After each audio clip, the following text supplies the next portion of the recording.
Bonjour Vincent. Bonjour Mario. Alors vous êtes stratégiste chez JP Morgan. Est-ce qu'on peut faire un rapide bilan du premier trimestre de l'année écoulée 2023? Oui, certainement. Alors après une année 2022 qui avait été marquée par des performances négatives pour les marchés d'actions et les marchés obligataires, le premier trimestre 2023 est évidemment très encourageant, dans le vert à la fois pour les marchés d'actions, marché européen qui signe une performance de 10%, et les marchés obligataires qui dans l'ensemble s'en tirent avec plus 3%. Donc en tout cas une année qui commence sous les meilleurs auspices, aidée en cela par un contexte macroéconomique bien meilleur qu'attendu. Je pense que ça c'est la bonne nouvelle depuis le début de l'année. On a une croissance qui est beaucoup plus résiliente qu'anticipée, grâce à la baisse des prix de l'énergie, grâce à la réouverture de l'économie chinoise, et on a une inflation qui retombe beaucoup plus vite que prévu, ce qui nous place dans une configuration évidemment plus favorable pour les trimestres à venir. Alors justement, on a fait un premier trimestre quand même sur les chapeaux de roue. Qu'est-ce qu'on peut imaginer comme perspective maintenant?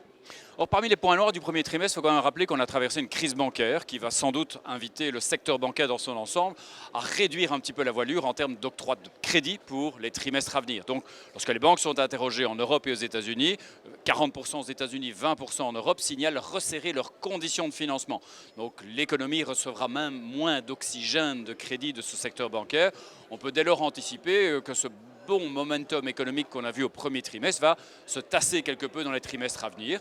Par ailleurs, d'un point de vue purement marché, on a évidemment 10% de performance au premier trimestre.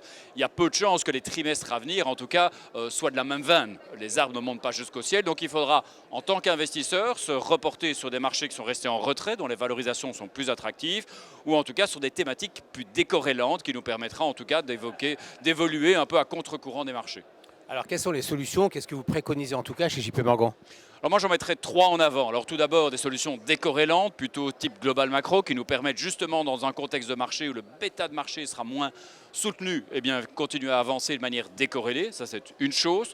En termes de marchés qui sont restés en retrait, je pense aux émergents, je pense à la Chine qui a certes l'an passé déjà en fin d'année a affiché un rebond mais est encore très loin des plus hauts. Donc un marché comme la Chine pour moi est appelé en tout cas à bien performer dans le reste de l'année.